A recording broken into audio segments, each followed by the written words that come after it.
नमस्कार दोस्तों, आप सभी का एजुकेशन फॉर यू इस चैनल में स्वागत है। विषय हिंदी, कक्षा 7वीं, सुलभ भारती। पाठ क्रमांक 7, जहाँ चाह वहाँ राह। प्रश्न क्रमांक 1, उचित शब्द द्वारा रिक्त स्थानों की पूर्ति करो। प्रश्न पहला है, अंतर्जाल से हम जानकारी भी प्राप्त कर सकते हैं। प्रश्न दूसरा है, संगठित प्रयासों से काम आकार लेने लगा था। प्रश्न तीसरा है, यसंभा गांव के ठीक बीच से नाला बहता था।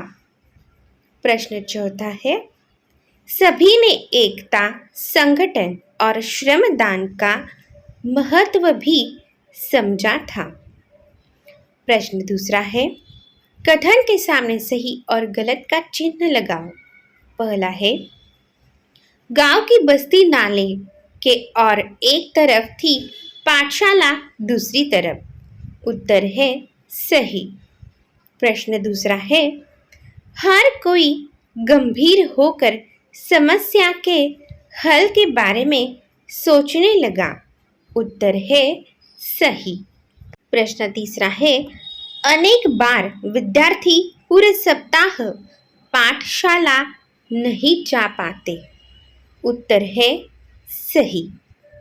प्रश्न चौथा है, भूगोल की पुस्तक में बच्चों ने पुल की जानकारी पढ़ी थी। उत्तर है गलत। प्रश्न तीसरा है, किसने किससे कहा है। पहला है, आज इतने विद्यार्थियों के अनुपस्थित रहने का कारण क्या है। उत्तर है, यह वाक्य गुरुजी ने सभी विद्यार्थियों से कहा।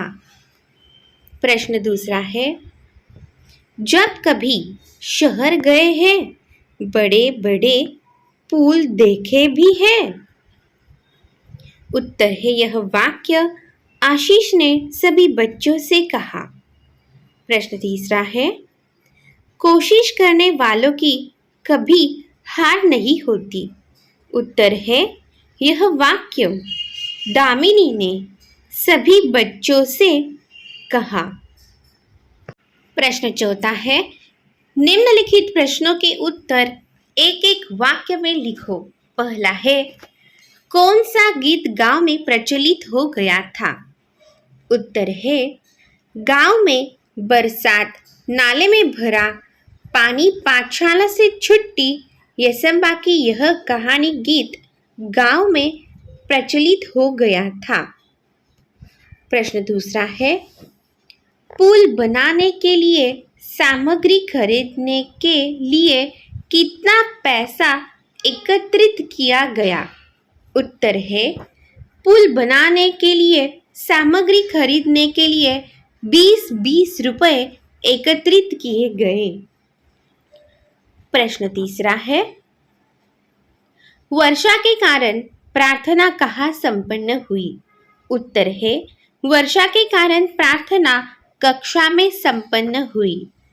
प्रश्न चौथा है, बच्चे कहाँ बैठकर आपस में बातचीत कर रहे थे।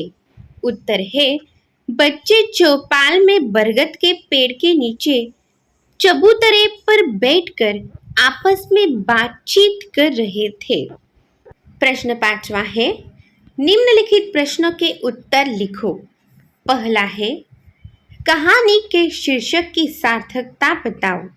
उत्तर है, यसंबा गांव के विद्यार्थी छोटे थे, अनुभवहीन थे, साधनहीन थे, परंतु यदि कुछ करने की चाह हो तो धीरे धीरे उसकी पूर्ति के रास्ते भी निकल आते हैं।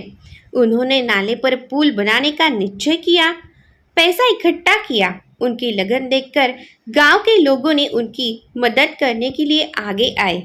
एक बुजुर्ग ने रेत उपलब्ध कराई, अन्य लोगों ने श्रमदान किया और सबके सामूहिक प्रयासों से 15 दिनों में पुल बनकर तैयार हो गया। गांव वालों और पाठशाला जाने वाले विद्यार्थियों को बरसात के दिन में होने वाली परेशानी से सदा के लिए छुटकारा मिल गया था। प्रश्न दूसरा है, इस कहानी का सारांश लिखो। उत्तर है, यसंबा गांव के ठीक बीच में एक नाला बहता था। नाले के एक तरफ गांव की बस्ती और दूसरी तरफ पाठशाला और खेत थे।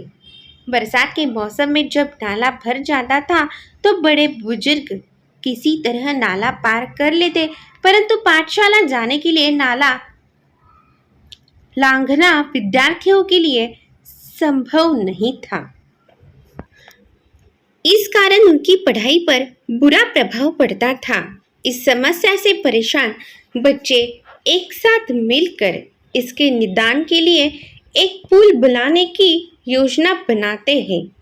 इस कार्य में गांव के सभी लोग बच्चों का साथ देते हैं और सबकी एकता, संगठन और श्रमदान से केवल 15-9 दिनों में पुल बनकर तैयार हो जाता है।